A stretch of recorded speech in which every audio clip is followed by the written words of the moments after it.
289 kilometers. Over 6 hours in the saddle.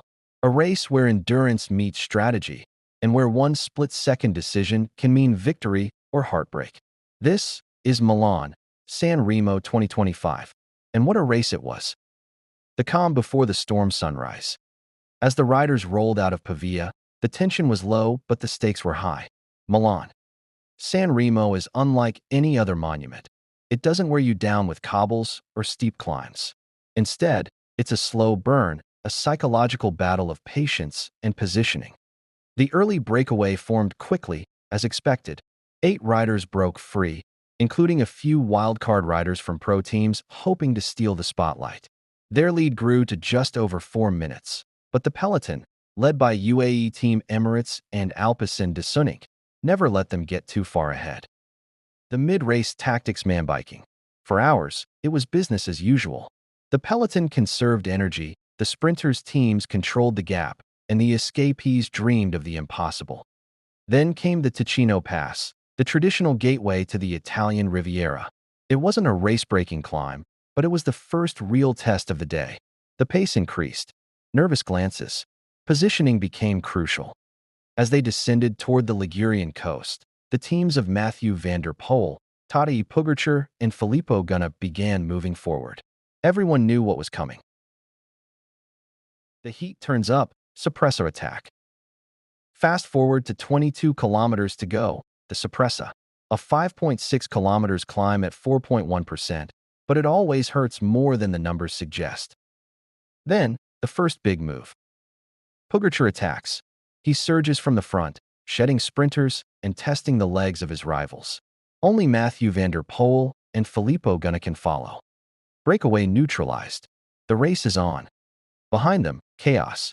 The Cipressa is supposed to set things up for the Poggio, not be the launch pad, but this was Pogačar. With 15 kilometers to go, the three-man group had a 12-second gap over the chasers. Could they hold it?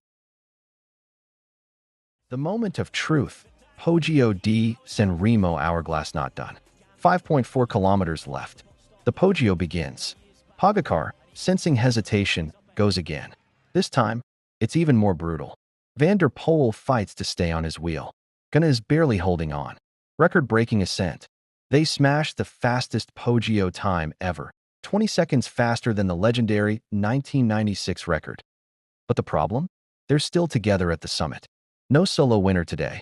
The descent and final kilometers. If there's one thing more dangerous than climbing the Poggio, it's the descent. 85 kilometers per hour speeds, blind corners, and no room for error. Van der Poel, known for his technical skills, takes the front. Pogačar stays tight. Ganna, a time trial machine, tucks in like a bullet. Behind them, the peloton is too far back. They won't catch them now. 3 riders. 1 finish line.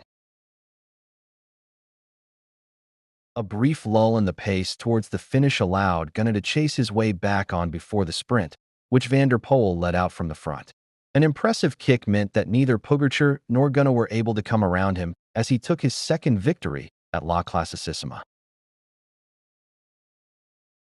Final results and winner's reaction trophy.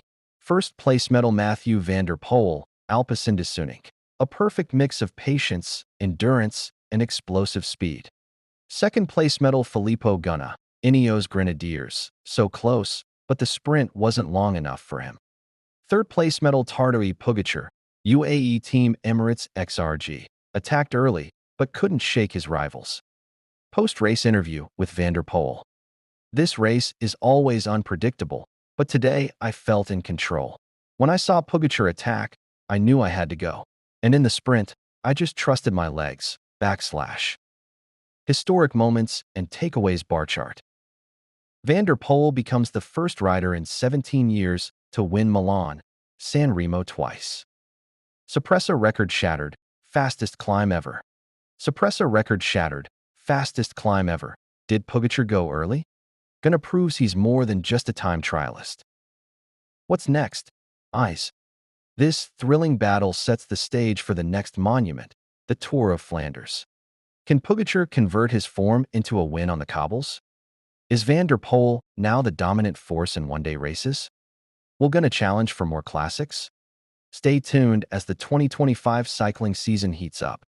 If you love this breakdown, make sure to like, subscribe, and comment. Who was your favorite rider today? And don't miss our next deep dive into the 2025 Tour of Flanders. See you soon.